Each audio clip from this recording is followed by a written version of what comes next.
So anyway, welcome to a program co-sponsored by Waterbury Conservation Commission, Stowe Land Trust, and the Shutesville Hill Wildlife Corridor Partnership. Partnership is made up of about, I don't know, 8 to 10 organizations that have been working for years to preserve the Shutesville Hill Wildlife Corridor, which is basically an area bounded by the Worcesters and the Greens, and basically straddles the Stowe Waterbury. Basically north from Waterbury Center, roughly south from Moscow Road. Waterbury Conservation Commission, if you're interested in the work, what we've been doing is we've been doing a lot of community work in terms of commenting on new development bylaws. And we've recently done some commenting on parks development to try to protect some floodplains in the Thatcher Brook. And we're actually, a big project next year will be doing some community values mapping. And so if anybody's interested in joining or being on my list, my secret list of information about the Waterbury Conservation Commission, let me know. So with that, let me turn to tonight's program. Tonight we're going to talk about the Family Forest Carbon Program. And we're honored to have Jim Shallow, who is Director of Strategic Conservation Initiatives at the Nature Conservancy. And the Conservancy, by the way, is also a partner, I'm sorry, I missed that, of the Shutesville Hill Wildlife Corridor Partnership, and actually a very big member, so thanks. So let me turn it to Jim to talk about the program, and thank you all for coming, really appreciate it. Thanks, Billy. Welcome, everybody. This is really exciting because I was trying to remember back when last time I did a in-person presentation. I think it was probably like 2019 or something. So it's been a good long while. So it's great to see like wide bodies and not little Zoom squares and mute buttons and anything like that. So we're a pretty small crowd tonight. So as we're going along, if you have questions, don't hesitate to like jump in and interrupt the flow and do it, whatever, keep me on my toes. So again, I'm Jim Shallow. I'm the Conservation Director at the Nature Conservancy. The Nature Conservancy is a global organization. We're in 60 different countries around the world. We have a chapter here, all 50 states here in the United States. Here in Vermont, we've been operating for about 62 years now, and we own land. We've helped conserve about 300,000 acres here in the state of Vermont. Much of that we transfer out into public ownership. So about 25% of our wildlife management areas were all TNC enabled those to be transferred into the Fish and Wildlife Department management. And we do hold on to our own lands. We have our own preserves. We own about 32,000 acres in fee here in the state of Vermont. And those areas are largely maintained for biodiversity, help protect really special places, but also make sure that we have big blocks of land to allow nature to persist in the face of all the threats that we're at. And I'm going to talk about that in just a few minutes. So what I want to do tonight is talk about our Family Forest Carbon Program. But before I get into all the mechanics of all of that and like payments and contracts and practices and all of that, I kind of want to set the context for like, why is an organization like the Nature Conservancy and the American Forest Foundation dealing in carbon and carbon markets and all of that. So set a little bit of context, and also about why we think this program is really important for Vermont and important for places like Shutesville Hill, which, as we know, is this really critical connector of habitat between the Mount Mansfield and the Worcester Mountains. And it's this little pinch point that we're all really working hard to make sure that this tenuous connection between the two mountain ranges is held up so that wildlife can move among them. So find my clicker here. And so big context, this is probably not news to all of you, but we're facing two really big global crises right now. We have a climate crisis, and if you've been listening to the news coming out of Egypt and everything, the collective global community is continuing to find ways to lower our appetite for using fossil fuels to fuel our economy and our lifestyles, right? So we have to address that. We're seeing huge, big increases 3/4 of the carbon dioxide emissions by humans has happened since 1950. So we're not only seeing a big crisis, we're seeing an acceleration in the pace of these crises. And at the same time, we're having a biodiversity loss crisis where there's been 70% average decline in birds, amphibians, mammals, and fish, reptiles since 1970. So really kind of scary stuff, right? And yet what we're also learning as we're trying to address both of these crises is that we have to do both. Because if we try to solve for just climate change, we could really muck things up even worse for biodiversity. And the opposite is true too. If we're just trying to solve for biodiversity loss, we may not get to the climate crisis in the way that we have to. So more and more, we're learning that the solutions that are kind of dual solutions to both of these can have a add-on effect and really help us start to bend the curve there. So big crisis. We're working at this hard at the Nature Conservancy as this big global organization, but I know that here in Vermont, there's this collective will to address most of these crises as well. So, yes. And wildlife is already adjusting to this big climate experiment that we've been doing, right? So as we're pumping more carbon in there, things are warming up, and wildlife, animals, plants, everything is adjusting to this new climate regime. And so they're on the move already. This sort of groovy thing. Some of you have probably seen this before. I use it over and over. It's like watching a lava lamp in many ways. Well, what's going on there? This is a model of how ranges are projected to shift going forward using the various climate models. And it's this program that's called Circuitscape, and it sort of looks at where the pathways are on our landscape for range shifts to happen and for wildlife to adjust to different changes. And so it's a model, but I think the important thing here is to see stuff is like, kind of intuitively moving up, as things get warmer and moving along. And there's this kind of unusual thing happening right here.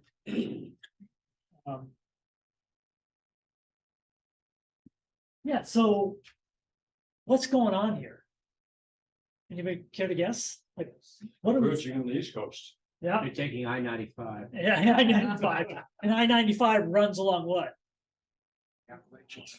Bingo. So the Appalachian Mountains. So there's this beautiful chain of ancient mountains that stretches from Alabama all the way up north into Canada. And it is a globally significant landscape. In fact, it's one of 4 large landscapes that the Nature Conservancy is going all in on to try to see if we can apply our joint resources within the organization to really move the needle on conservation in this area. So in this one, it's this connected landscape, it's resilient, and it has irreplaceable biodiversity. It's just, off the charts kind of stuff going on. And what we've done over the last decade or so is mapped out the lands that are projected to be resilient in the face of climate change, are connected to each other, and are biologically diverse already. Because we know that places that are biologically diverse will accept new actors as the climate changes. So the important thing that we want to be thinking about is how do we begin to protect the stage of life so that life can adapt and move through the stage. So we have new actors going on. So this kind of darker green that you see here, those are those resilient connected lands. And so one of the things that we've been doing conservation planning at a big like multi-state, province kind of scale is this region. What's really important that we're finding is it's got a lot of carbon in it. It's growing a lot of really hard trees, good trees for holding carbon. It covers about 6% of the continental United States, but it holds 20% of the carbon stocks in the continental United States. So it's overrepresenting carbon storage here. And I'm going to get to why that's important in just a few minutes here. But the other thing I want to point out is that it's this connected landscape. And so what we know is what's really important is maintaining the connectivity between these areas down here all the way up here. So how do we sort of hold that network together? And folks here in Shutesville know that better than most, right? Because there's been this decade-long, maybe even more, right, effort to work on maintaining the connectivity between these two really important large blocks. So these resilient connected lands this is a very local scale, are really important. So over the last 5 years now, we've really leaned in hard and are collectively raising money to protect critical parcels along Route 100 and along the connection, so that there's a flow here of protected lands.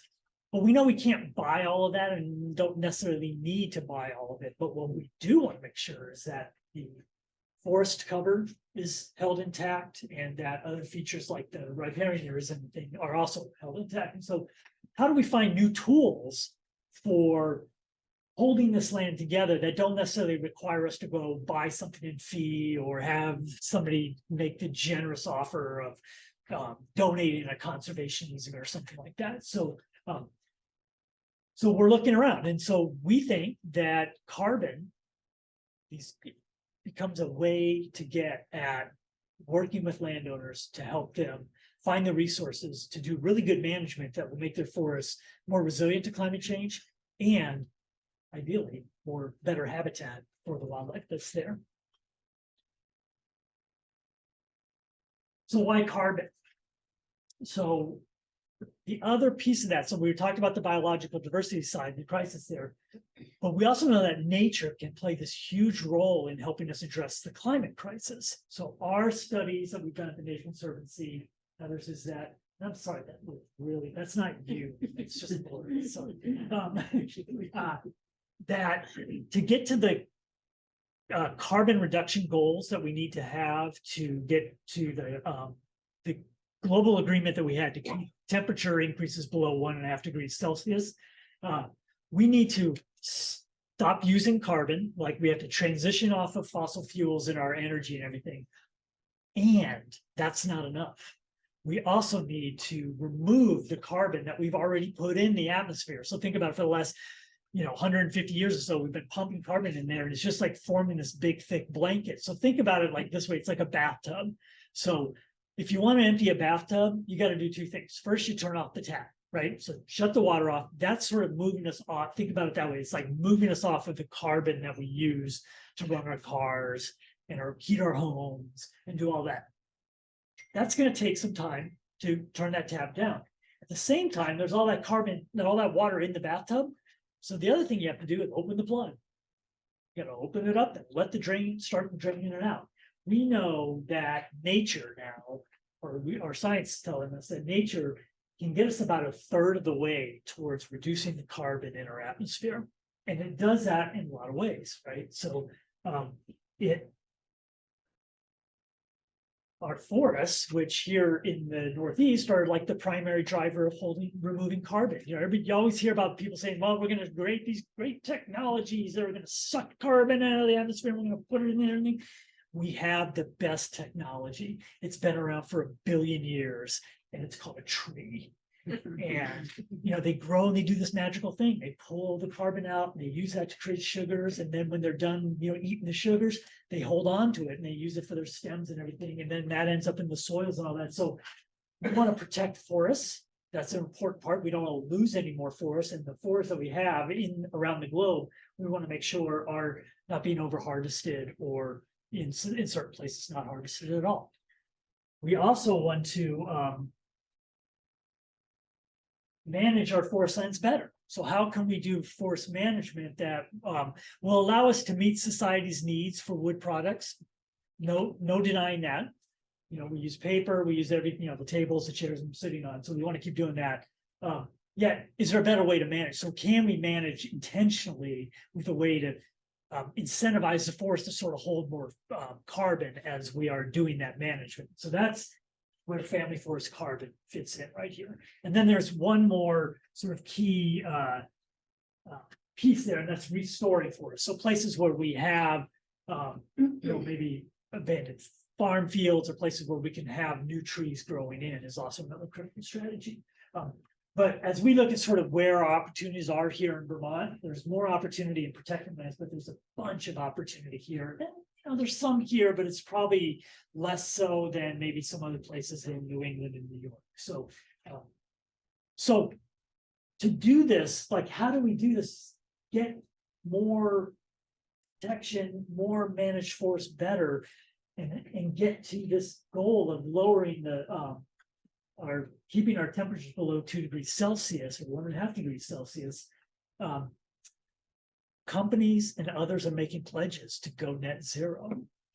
And to do that, they have to do a variety of things. They have to like turn off the bathtub thing, so stop using carbon, but that transition is really hard to do. So for many companies and government entities and others, using nature to sort of close the gap in their production in their operations is an important transition strategy. It's not the end game. It's a way to get them to net zero. And so the way that they've been doing that is these markets have emerged in the absence of having a carbon tax or anything like that. These markets have emerged where they are selling carbon credits. And so I'm going to get to this and explain this more in detail around a project that we did up in Montgomery, Vermont, just up the road here. And you can kind of, I'm just going to spend a few minutes talking about how this sort of fits in, how we use the carbon markets to help protect this really beautiful landscape up there.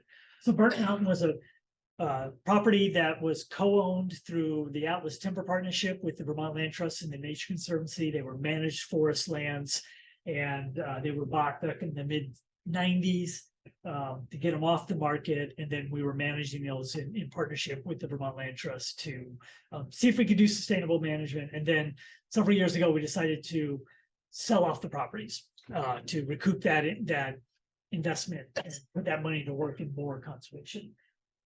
As part of that divestment, the Nature Conservancy looked at this particular parcel, the Burnt Mountain parcel, 5,400 acres. We decided to, because Vermont is lacking old forests at a percentage that we believe is like more optimal, which for the state of Vermont, everybody's sort of talking around a 9 or 10% of forest should be in this older forest condition, and particularly in large blocks. And so this presented this great opportunity to do that. So we bought the property, bought out our half from the Vermont Land Trust, and we then put a forever wild easement on the property. And to help pay for all of that, to pay off the Vermont Land Trust and to pay for the long-term stewardship of this property, we turned to the carbon markets to sell carbon credits off of that. And so how this is working is there was a modeled scenario for how this property could have been managed if we had sold it to a timber entity that would, that are buying the Atlas properties. That becomes a baseline. So if they had managed that, what could they have done on that property? And so, doing harvest, regeneration harvest, restoring the forest, all of that over a period of time. But we're not doing anything. We're just going to let the trees grow. And so the difference between that first scenario of managing that land and this let it grow forever wild scenario that we now have on the property, the difference between those two is what we call additional carbon. That's the additional added benefit of this project, and that additionality gets converted into what they call a carbon credit. A carbon credit it's basically 1 metric ton of CO2 equivalent. That's the standard kind of currency in these markets. And so we're in a voluntary market, and so companies will come to us and say, how many credits do you have this year because of your scenario? And we need 10,000 credits to help meet our net zero goals for this year. And then we haggle over price and we sell it to them. And then that money is helping fund the stewardship of this property and also helping to fund additional conservation in the state of Vermont. So that's kind of the standard model here. It's very expensive because there's a lot of upfront costs in that. You have to go out and inventory the entire property, then have to register it with a carbon registry. You have to have it verified by a third party. There's all this modeling that goes into that.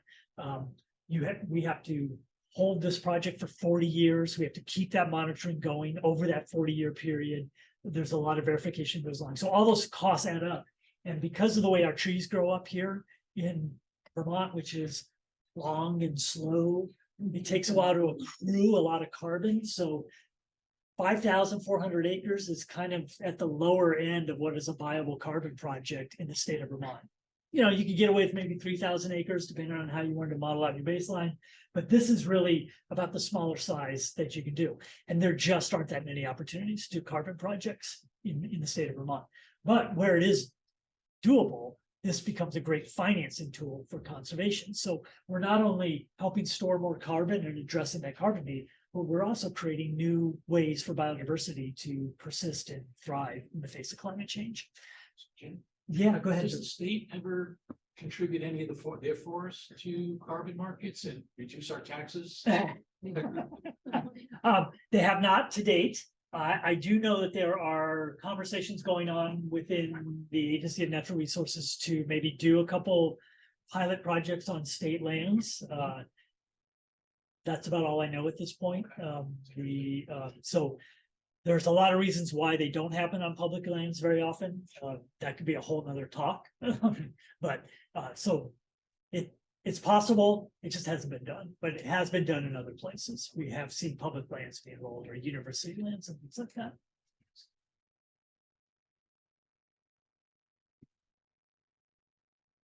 So that's like the standard kind of project, right? That you all hear about, or maybe you haven't, but you heard about it now. And it doesn't fit really well for Vermont forests. It actually doesn't fit very well for most privately owned forests in the country. So here in Vermont, 80% of our forests are privately owned, and about 80% of that 80% are in family ownerships. And by and large, this sector has been left out of this opportunity to access the revenues that go in to the carbon markets to do good forestry, to do good practices. In fact, when you look at all the money going into climate solutions, only about 2% of that is going to nature solutions. So there's, we believe, a tremendous opportunity not only to begin to capture some of that investment in nature and the climate, and start to find a way to divert that into family ownerships so that better forestry can happen across the landscape. So several years ago, we got together with the American Forest Foundation. And for those of you who don't know them, they're a nationwide organization that primarily works to advance the goals of and the needs of private forest landowners. And so they run the tree farm program. They've worked really closely with Audubon here in the state of Vermont to do bird-friendly forest practices. So they do a lot of programs. So we teamed up with them several years ago to find a new way to do carbon that could get carbon revenue into the hands of families so that they could hold on to their family ownerships, manage them better, and help be a part of the solution in climate change. So started doing that, and so I touched on a little bit of this. So most families, so 38% of the country's private forest lands are owned by families. That's more than the federal and government and corporations all put together. And you know, as we know, we believe that it's a vital part of achieving this conservation impact at a scale that's going to be meaningful for the climate and for the. So again, I mentioned with ownerships under 1,000 acres account for 8% of the acres, but less than 1% of the carbon projects show up in this category below 1,000 acres. So big gap there, and that's what we're trying to address with family forest carbon. And so how do we do that? So we came up with a very different way of doing that. So we, as I talked about at Barton Mountain, you go out and you lay out a grid and you do these really intense inventories, you measure all the trees on that property, and then you put all that into a model for growth and mortality and all that. And you come up with these carbon accounting for the entire property. Very intensive, very expensive. And in the carbon markets today, you have to do that for every project you roll in a carbon project. So at the American Carbon Registry or Vera, these registries, each time you come in there, all that work has to be done over and over for each individual property. It's very expensive. So what we decided to do was come at it from a different angle and instead pay people to implement practices that will on the landscape, if enough of them are doing it, are going to increase the carbon stock across the landscape. You still monitor individual properties, you still monitor the effects on the landscape, but you're not doing it on every property, every time, every year. And so that cost of that monitoring gets spread out among all the participants in the program. So the monitoring costs are still high, but they're spread out. And the additionality, and so this is a really the cool part of it. To get to it in just a minute, but like we're modeling the carbon in a very different way. So it's really about actual carbon that shows up in the landscape as a result of the practices we've implemented. So we're trying to isolate everything we can and then say, if but for this one practice that we're having this landowner do, if that adds carbon compared to what his neighbors may be doing on similar properties, how does that? Okay. How much does the carbon payment net out in carbon actual additionality? So that's the big change here that I think is important to do. So the other ways it's different from market programs. So the risk is all in the family forest carbon program. It's not on the landowner because TNC and the American Forest Foundation are taking on all of that cost and monitoring and working with the foresters and all of that. And it's not on the atmosphere either, because we're not like trying to guess what an alternative baseline would have been and then figuring out what the additionality. It's really, we're measuring true additional carbon in there. So that's that very different approach to additionality that I'm going to talk about here in a minute. And then lastly, the thing that because we're a nonprofits, both of us, we're not in this for the business to raise a bunch of money. So whenever we sell carbon through the Nature Conservancy and through this program, we vet the buyers. So we're not selling it to pollution or us. You know, we vet them. We do not sell to fossil fuel companies. We don't sell to, anything in that sort of sector, mining sectors, we don't sell to. And then any other ones, if they're buying credits from us, have to demonstrate that the credits that they're buying is just one part of the solution to their getting to net zero. So they have to show us that they're addressing like their supply chain, moving off of, if they've got a fleet of vans, are they moving it towards electric vans and things like that? So what is their whole portfolio for being more efficient in their energy use, not using as much fossil fuels? And then for that little bit that's left in their operations, the carbon that they can't eliminate, that's what we sell to. So we can't just have somebody that's coming in and says, I'm just going to buy my way out of the problem. I'm just going to buy all those carbon credits. I'm still going to do business as usual. That doesn't cut it with us. And so all of that is built into this program. And it's important because, we don't want to be laying that on the backs of landowners.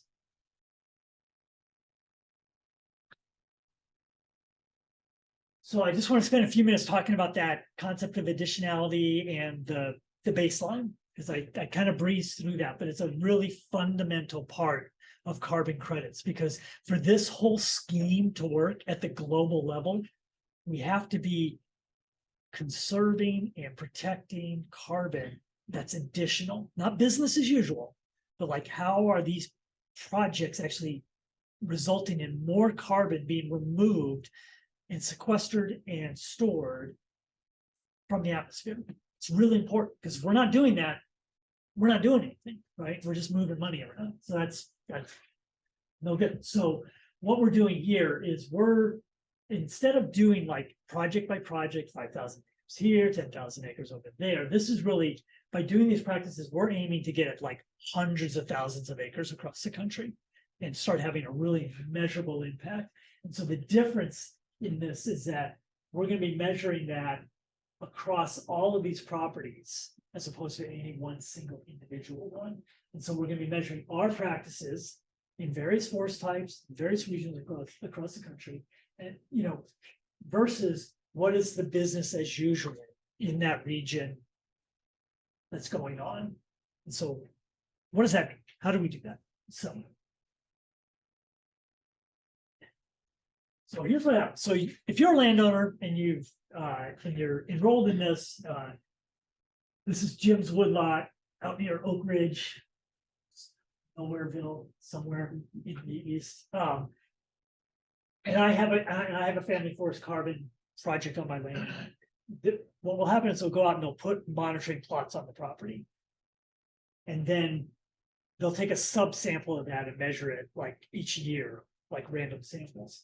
But for this property, we will match that up with a similar FIA, so the forest inventory analysis that the U.S. Forest Service does. We will match that up with a property that's very similar to this property, and look and see, okay, on this little matched property here, what happened then over the period of time that we had this project in place. And the difference between those is the credits that will be created and sold. So no credits get sold until we actually see a difference in the practices going on in this property versus what's going on business as usual. So the way that we do this is, so I'm going to try a little experiment here. So we're trying to match up one property to another. So let's see, Joan, you are our samples plot. You are our forest carbon property. Okay. And then all of the rest of you are like these forest inventory plots, right? So bear with me. So how many of you, so we see Joan. So Joan's characteristic is, if you don't mind, yeah, I see you as a woman. Okay, so how many others identify as a woman in our sample plot? Raise your hand. Okay, so all the rest of you, you get kicked out. All the guys and those who identify as male are out of the sample size. Now, among the folks who had their hand up, we look at Joan and we say, Joan, I'm guessing you're what, 5'4"? 6. 5'6". Okay. Any of our other sample size in the 5'6" to 5'8" range? Okay, we got one back there. All right. So what we would then do, so using that sort of, we would say we have two very similar properties. One, they're both about 5'6", 5'8", and they're both women, and they're Vermonters. And so that's what we would compare for practices, right? So that's kind of how it works. We go through that. It's called, we have this whole modeling system. It's a covariant analysis. It's kind of similar to what we tense through that hole. What's that? I'm very tense through that hole. Are you bummed that you weren't picked? Putting on that.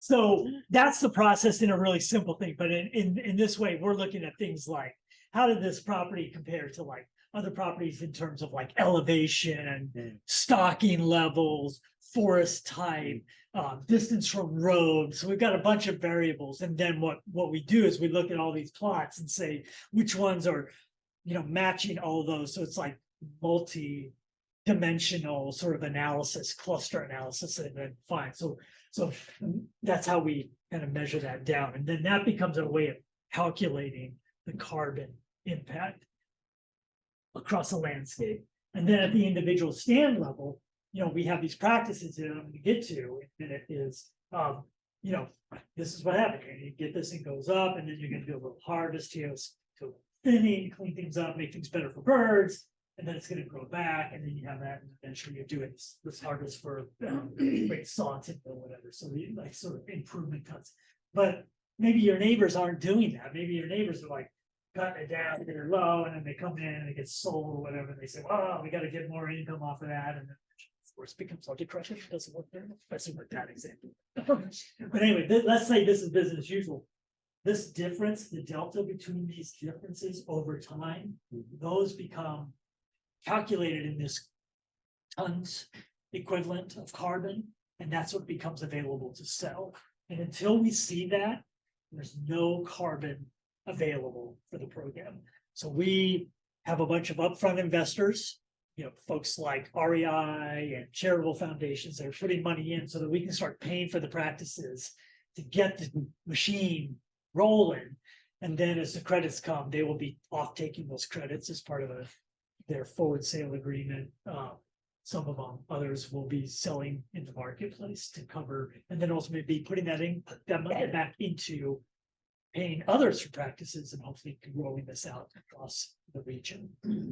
So before I move into what everybody really wants to hear, which is like, what are the practices and how do I get into this? Any questions on sort of methodology, anything at this point? Steve Hagenberg. Is that gray the additionality? Yes. Okay, that's good for me to hear that, because I was under the impression that additionality was based on the way my property, the way I had been managing it in the past, and the way I may manage it in the future as part of the family forest carbon program. And if my past management was already using the same practices that enhance carbon sequestration and or storage, that I wouldn't be maybe eligible. No, so we're gonna start at year 0. You're gonna sign, you enroll your land. That becomes year 0. And then from there, we start modeling out, like, because then we know we paid you a contract to implement a specific type of practice. And that's what we're watching to see the results of that from. The only maybe nuance there is if your past practices have like maybe lowered the stocking level to where you really don't, you wouldn't be able to do anything for the next 20 years anyway, then you wouldn't qualify. So that's a little nuance. Good. I think I have a similar question. Okay. What if your model property, the other property, is basically doing like they're doing great? They followed the green line too. Right. So then No carbon, no credits are generated. you're hoping that's for the greater good, I guess. Yeah. Right? That Yeah, everybody's doing. Then everybody, right? And so, Landowner gets paid, nature conservancy doesn't make any money. right, we're on the hook for. We don't have credits. So that the risk that part of like the land, so the landowner, you as the landowner, you're not on the risk, like nobody's gonna come to you and say, you know what, no credits were generated on your property. You did everything right. Right. So did all your neighbors. And oops, we made a mistake in our modeling. So Or everybody's doing. everybody's doing better. Yeah. I will say, like, when we were coming, as we were doing it, we're in a pilot phase. And we looked at a whole bunch of different practices and a bunch of different, like, we also looked at like similar practices in an oak forest type in Western Massachusetts. We have held off on launching that because we weren't able to design practices that would create additional carbon. Largely because you don't see very many trees being cut in Connecticut and Western Massachusetts in that forest type. So it was really hard to show like a new practice that would add additional carbon over what is already growing there under a very light harvest regime. Do the baseline landowners, do they sign up, promise to just do the same thing they've been doing? I mean, No, you sign up for how do it. you get to measure them? The baseline? Yeah, like the yellow guys. We don't, this is coming from properties that already have a forest inventory analysis monitoring plot on them. And there are thousands of these spread out across the landscape. And so what we do is we go through that data set that the US Forest Service has. It says, there's enough data in there to be able to like separate out properties that match up, between Joan and her neighbor in the back. Okay. Alan? One is I offer that I think that this methodology just got approved through a rigorous process. Yes, thank you for saying that. Now I'm gonna ask a skeptical question. Okay. I'll let Jim answer more or tell more about it. But are you simplifying the baseline plot? Is it just one plot? No, it's not just one. Yeah, okay. I'm simplifying things. Thanks. Believe me, like, there's a lot. It's more than one. we will be matching things up as many as we can. And it's all done with with an eye towards just, being statistically verifiable and reliable.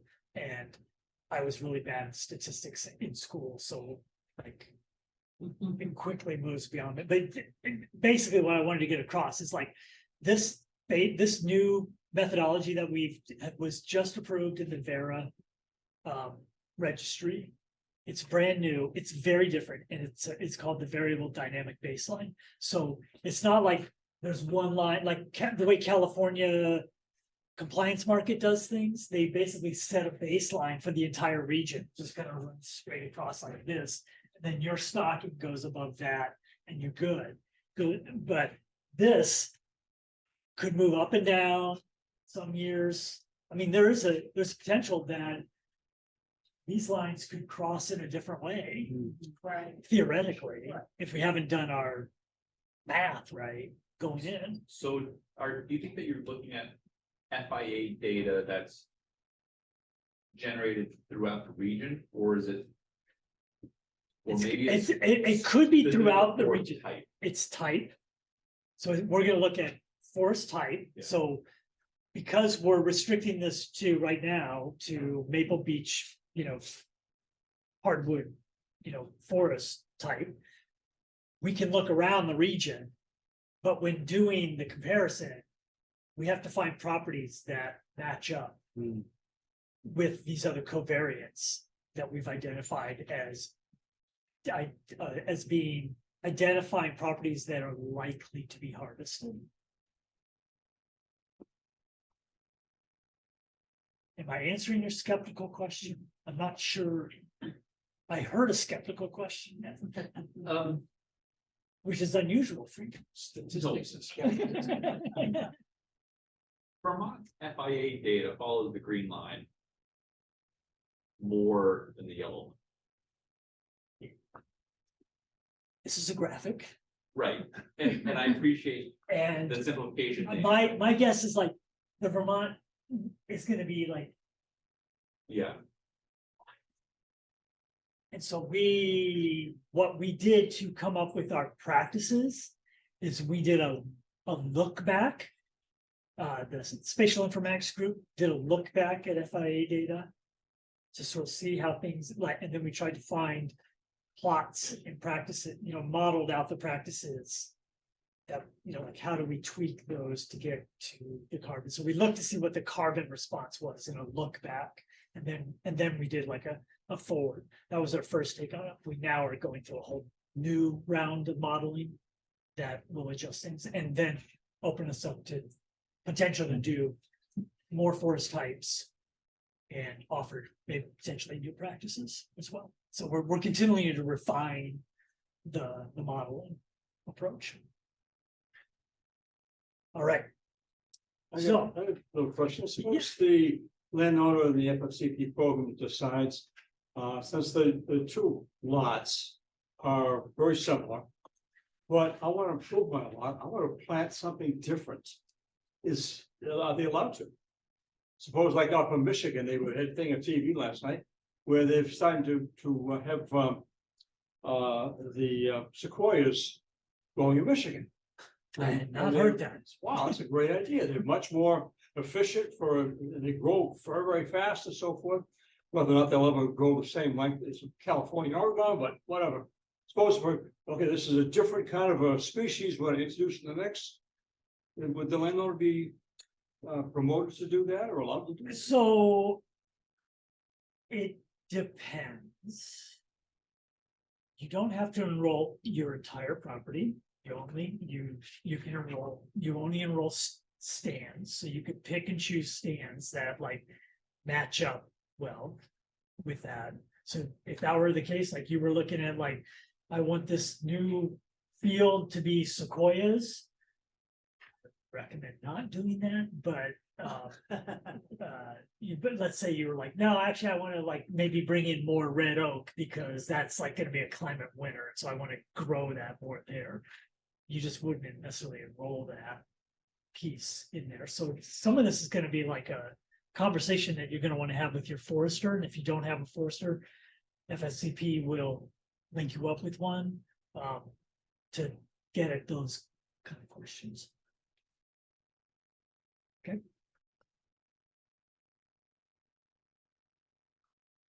All right, so question of the hour, like, yeah, how do I sign up? Or why would I want to do it? So I want to emphasize, this is a pilot, so we've been doing this in the Central Appalachians in Pennsylvania, Western Virginia, and we're expanding into West Virginia and Delaware. Now Delaware's been delayed, but so we've been doing that for several years now. And then 2 years ago, we moved ahead with expanding it here. We went through the whole, so we've been doing like the modeling and everything the last couple of years. This is the pilot area, these counties in dark green. So it's Western Massachusetts, these 4 counties in New York, and all of Vermont. Forest type being kind of our standard northern hardwoods. So if you've got a whole bunch of like spruce fir growing on your property, then probably not eligible. But if you're in this like sweet spot of like Vermont hardwood forests, mostly forests, some mixed wood could be in there, but mostly hardwoods. That's the first thing. Private individuals, so we don't enroll public lands in this program. All these counties, you have to have a minimum of 30 acres to of eligible northern hardwood forest to enroll. And then there's a minimum like volume in stocking, which is generally about 2,000 board feet or more. And you know, kind of in that for the few foresters in the room here, the bee stocking. So if you have to be like into the bee stocking. And the reason we did that is, you know, we want to be picking properties that are likely to be harvested because we want to influence how that management happens going forward. And then you also have to have the legal right to commercially harvest. So if you have like an easement. That click finally went. I know, right? 3 hours later. So Timer. anyway, if you have an easement on there that says you can't do any harvesting or, you know, something in your title or whatever, you're out because there's no additionality there. So you have to have the legal right to commercially harvest your timber. Right. All right. So what do you do? So there's a website, familyforestcarbon.org. Go to that. You could click on it like I want to enroll. You can find your parcel on a map. Click on that. We have data behind that parcel map that shows stocking levels. We use carbon stocks we have a data layer that at the Nature Conservancy that's shows out how much carbon is being stored in the landscape, and that's sort of a surrogate for the stocking level. I guess you're kind of slow here.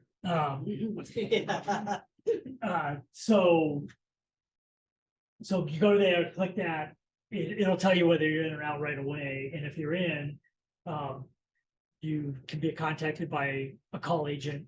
And we'll put you in touch with a forester if you don't have one, or we'll get a visitation up there. And then you choose the best practice that's going to fit for your forest. And what are the practices you all are asking? So the first one is grow older forests. So that's basically deferring any timber harvesting on your property or in that stand for 20 years to increase the total carbon stock and grow trees into bigger size classes and retaining higher carbon on site. Our modeling shows that this is the best practice for storing carbon for obvious reasons, right? It goes up for the most part. But there's also the fine print in here. So, and I want to emphasize this one. Why this suddenly went into timing mode. I'll pause it for a second.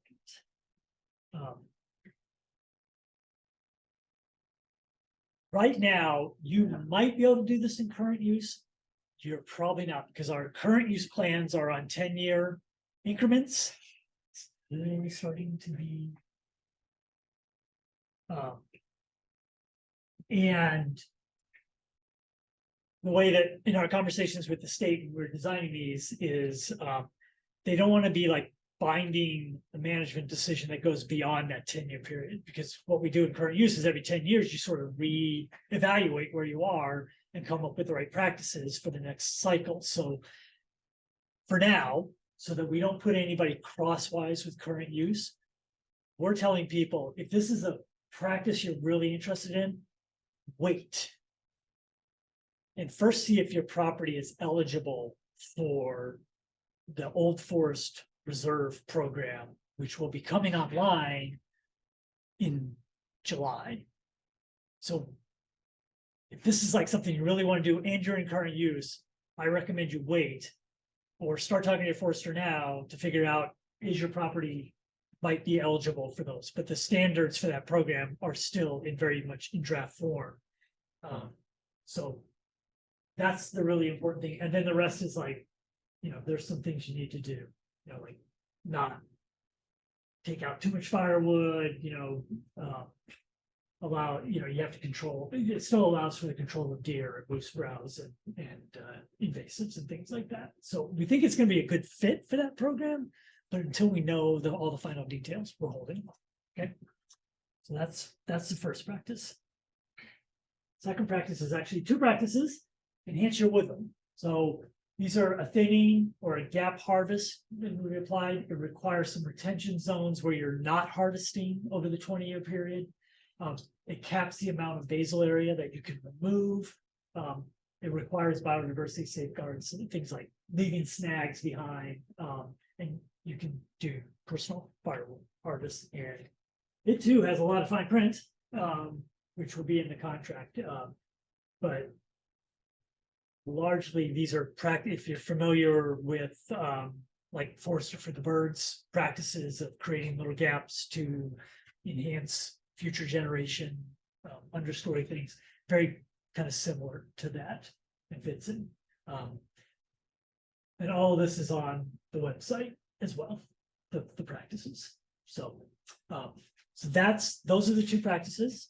Once you work that out with your forester or a forester that's provided to you, your final steps are you get an estimate of the payments depending on the eligible forest stands and practices applied. You review that and you sign a contract.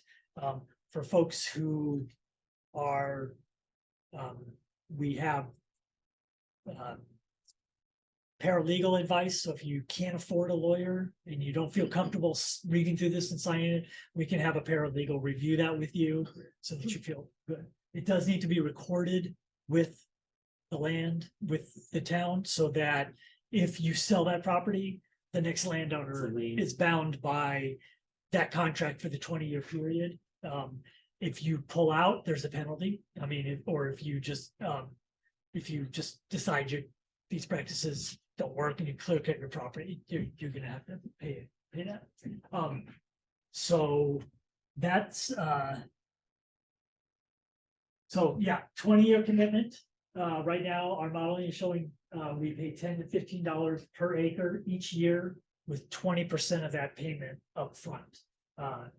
You have to maintain a forest stewardship plan. 20% of the Total. total 20-year contract. Yeah, of the total 20-year contract. Yeah. Update anytime there are major changes to harvest plans, you have to let us know and complete a reporting form every 5 years. So we just know what's going on in the property. Your property may or may not be selected for the monitoring inventory. This is really important one. FSCP owns the carbon rights to your land. So you can't then go and find somebody else that's buying carbon and sell it to them. That's a really important part of carbon. You can only sell a carbon credit once, and if it gets retired, it's done, goes away. You can trade those, but once somebody says, I'm using that to meet this obligation, it's gone. And so you can't be double selling. It's double counting. That's a no-no. So FSCP will own the carbon rights to that project area. And then you may have some people show up on your property occasionally to do the monitoring and all of that. So, and obviously we'll let you know, but you need to know that. So if you're super private about your land, you may want to consider it. So just real quick, so how's it rolling out? We launched this in the summer. Right now, I'm really excited about this, 57,000 acres, 254 properties that have like gone into the website and qualify for the program. 18,000 acres, about 40 properties are under review by a forester, or the management plan's being reviewed, so they've kind of moved out of that, and there's engagement with them. And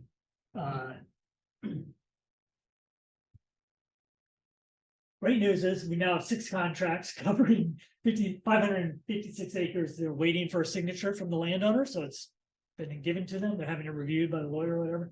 And then lastly, 5 signed contracts covering 504 acres. So, we're making progress. I will say, like, one of the bottlenecks we had is like getting the foresters sort of like trained up and engaging with them. So that's been a little bit slower than I would have liked, but it's coming along. Our goal in this pilot is to get about 6,000 acres enrolled in the next few months. And then we're now starting to model out new practices, spruce fir, oak, hickory types, and ideally we'll get those in line here in Vermont, as well as expand into New Hampshire and parts of Maine, as well as the other parts of New England. So, and the rest of New York. So we're kind of chugging ahead, and that's where we are. And I am going to, and then if you want more information, again, familyforestergarden.org.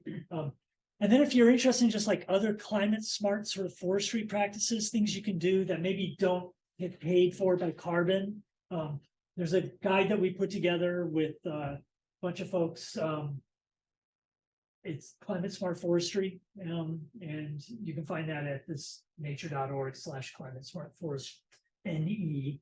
And you can download it as a PDF. With that, I'll take any questions that you have. And that one I did time, right?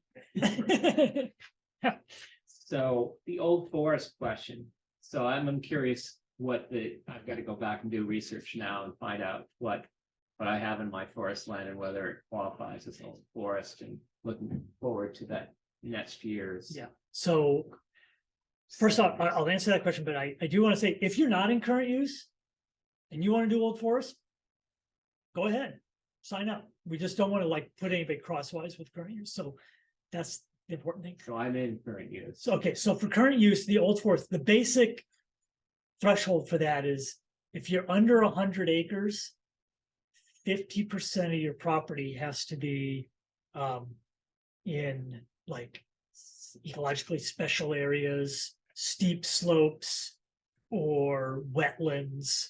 Yeah, those are the sort of the big. So it's like that's like the threshold. Like if you got all of that, and about 50% of that, I don't know how big's your property, like 150. Oh, well, in that case, only 30% needs to be in that condition. So if you can add that up, you meet the threshold to be able to enroll in that program. And then the standards for what you need to do for filing a plan and all that is under development right now.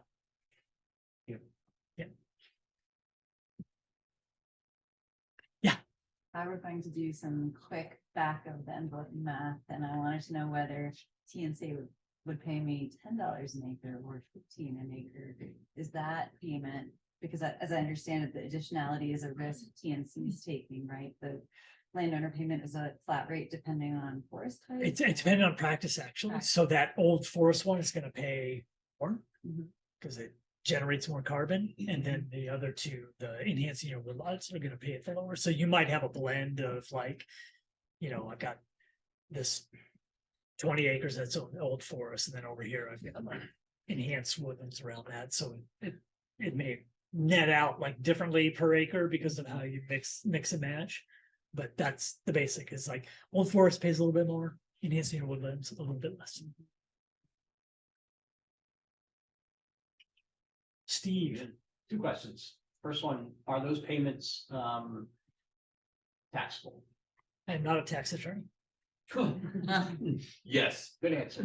It's income. They definitely It's taxable. Yeah. And I can't tell you how, like how you treat that as income and all of that.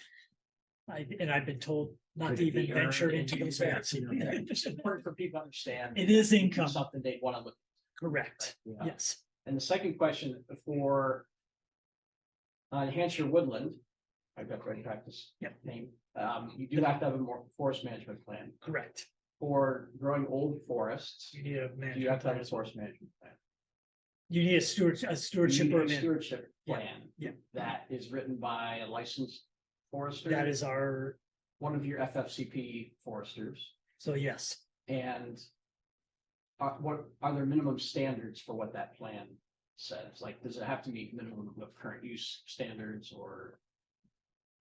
And it's okay if you don't. I don't know if I have a great answer for you right now. We haven't, I mean, probably not current use standards, you know, that's a good question. I'm going to go back to the AFF side of things that are really like, they're in the weeds with the forest plans. You just need data. Yeah, you need to, Support the stocking. yeah, Forest. yeah, exactly, thank you. Yeah. Yes, yeah, you're gonna have to do an inventory, have a date, you know what, so we know what the stocking levels are, and all that, Right, so we it's have not a something. prescriptive Plan really. There's There- no active management. exactly, prescribed, but so it's, more- It's some a, data. we're gonna need to know like what kind of trees you got out there. Age, you know, so, because we need to be able to match that up with another, if it gets selected with another inventory plot. Triggered another question. Okay. So suppose your property is 100 acres and we have a really large windstorm come through, you are enrolled, you're 5 years into the program and 40% of your big trees blow over. How does TNC deal with that? So that's what in the biz is known as an unintentional reversal.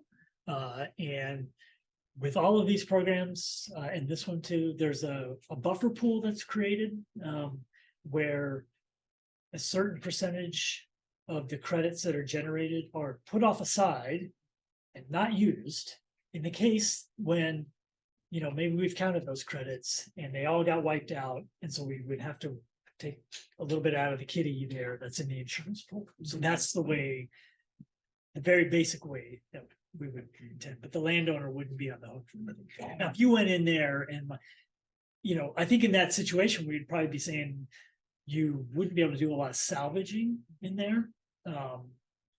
But, you know, obviously if there were like safety issues and stuff, but you couldn't go in there and yank it all out because we're gonna want that carbon to sit there and do its thing. Yeah. Yeah, Billy. It seems like the current use program actually competes with the forest program, right? I mean, if I'm sitting and weighing my options and I'm not sure I can be in both, I'm gonna determine whether my tax break from the current use is gonna compare with whatever dollars I get from the forest program, right? My hunch is the tax break is always gonna beat out these practices. I mean, Will be more. you're always gonna, it's probably gonna be beneficial for you to be in current use financially, is my guess. Just how do you get anybody in the program? I mean, why would you do the program as opposed to? No, you can still manage, you can do enhance your woodlands and be in current use. It's only the growing older forest one where we're saying, wait to see if you qualify for the old forest, the forest reserve program, because that will be the clearest way forward. It's possible that you could have conditions on your property that you could still enroll in old forests and still meet current use guidelines. But that's like at a site level. And so we're just trying to be really careful that we're not sending people down a path that's going to create problems. So for now, we think administratively, because we're rolling out this as a new program, we're just kind of like letting that one. We're trying to hold off on that one. But I wouldn't rule out, you know, I think it's potentially possible that you could have a stand on your property that is in the right condition, that would, you could make a case for letting it grow old and might pass muster with current use too. Example that I've enrolled in the grow your forest older practice. 20 years go by. I don't cut trees. What happens next? You can either renew the contract. Or you can make decisions about how you're gonna manage from there. Is there a limit on number of renewables? Renewals, How often can I renew the contract? I don't think I've had that question. We have not, I've never, no, you could. How old can you grow? Well, you know, if. Yeah, okay. I mean, I don't see why there would be a limit on that. Theoretically, You were, and I've seen this before, but when does the carbon expire? When does that? it gets retired when an entity purchases it and retires it. And our policy now at the Nature Conservancy is if somebody buys the carbon from us, they have to retire it. They can't like buy these credits and then like hold on to them and then sell them to somebody else for, like future gain. So it gets retired under our policies. It gets retired at time of sale. But it's just the credits that were generated in that 1 year. So the way that credits are generated is in yearly vintages. Yeah, sure. So each year we're calculating a new allotment of credits, and those are sold as like 2022, and then we'll measure out the 2023s, and those are available in 2024 and going forward. I think I was trying to anticipate a question that maybe wasn't coming. I'm formulating one as you're talking. So I'm not sure I understand the term retirement. I thought a retirement would be, for example, the Nature Conservancy would buy a credit or take a credit and then not sell it. And by not selling that credit, that carbon was stored, no one else would use it. Whereas if it sells it, the buyer has the opportunity to offset its carbon emission. So well, give me the definition of retirement. So retiring a credit is that it's no longer available to be used as an offset. That's what So the Nature Conservancy, we could make that decision, like, we're gonna hold on, we're gonna retire this credit because we're offsetting our, chapter's use of cars, whatever. So, but you go through the actual, like, you go through an actual accounting of saying this credit with this serial number is now no longer available to anybody. Generally what we do at the Nature Conservancy is we're using carbon revenue to drive additional conservation benefits. So we sell those from projects that we have to then go back into, in this case, it would go back into the FFCP to help pay for either money that we borrowed, that AFF has borrowed to get the program going, or to pay for new practices for new landowners. So I don't know that that's universally true, because I know in some of the water markets that you guys have run, you retire credits that you buy. That may be to true. preserve the water. That may, yes, Right? So but you guys take the option. yeah. Probably far too ambitious since you're Okay. still piloting, but I'm wondering if you had a group of neighbors who had contiguous parcels and each of them had 25 acres. Would you in the future consider extending the program such that if a pool of contiguous landowners came to you and all were willing to sign a joint contract, say collectively, you might still have a 200-acre parcel, but it's owned by 6 or 7 different people. Is that something TNC would have considered? We haven't talked about aggregating in this particular program. I think in that case, we might, if there was enough, if you were like at a 25 level, the 30 wasn't like, it was kind of A soft 30. it's a soft number, but it's also like one that we know, like operationally, you start going below that, it becomes pretty hard to like match up other properties and show, that it's commercially viable.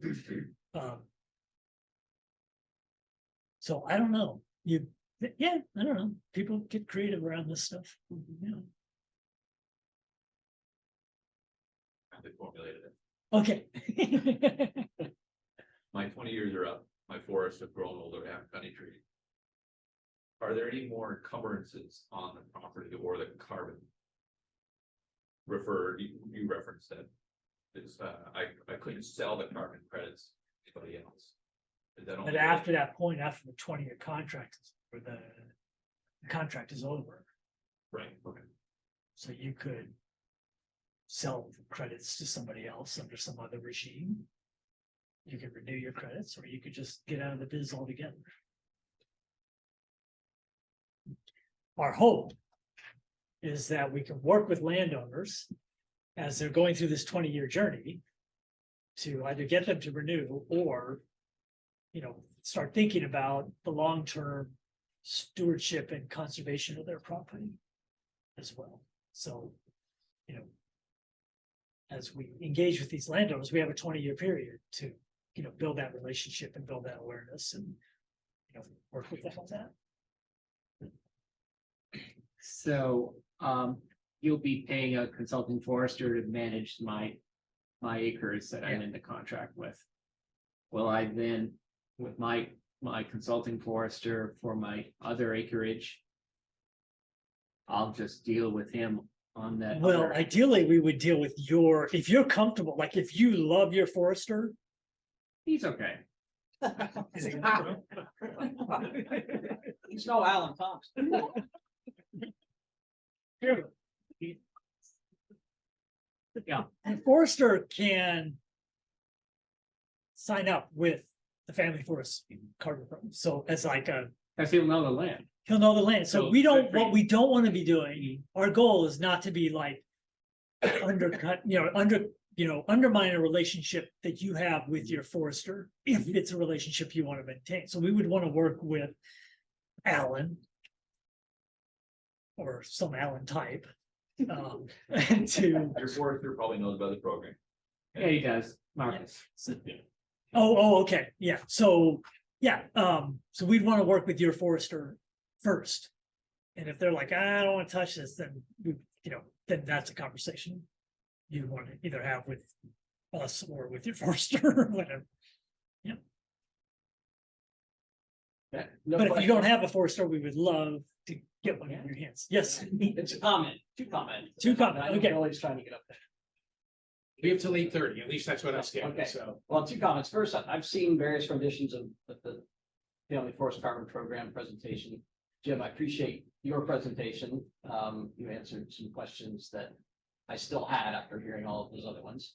And Okay. so I appreciate that very much. thank you. I also appreciate that this program allows flexibility in how the forest is managed or allows for management, right? We all have different reasons why we own forest land. There's a lot of publicity right now around how we shouldn't touch our forests, should I leave things alone, and that's the maximizing carbon benefit. But managing land for other purposes is still important. And this program allows that to happen.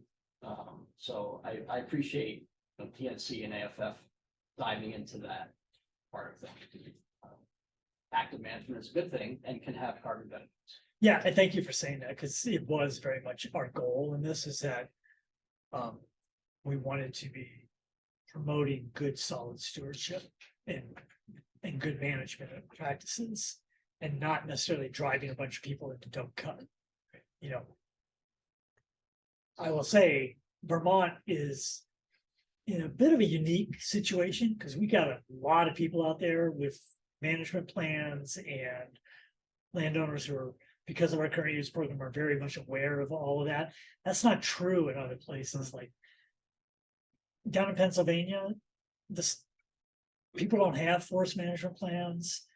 It's just that whoever knocks on their door at the right time, and so some of this was born out of that, like trying to kind of tame that a little bit and get good professional advice to landowners and resources to landowners. Because as you know, Steve, like some of these practices don't always net out financially, so if we can get resources into the hands of landowners to do these practices and improve the forest over the long term, that's like a win across the board. So thanks.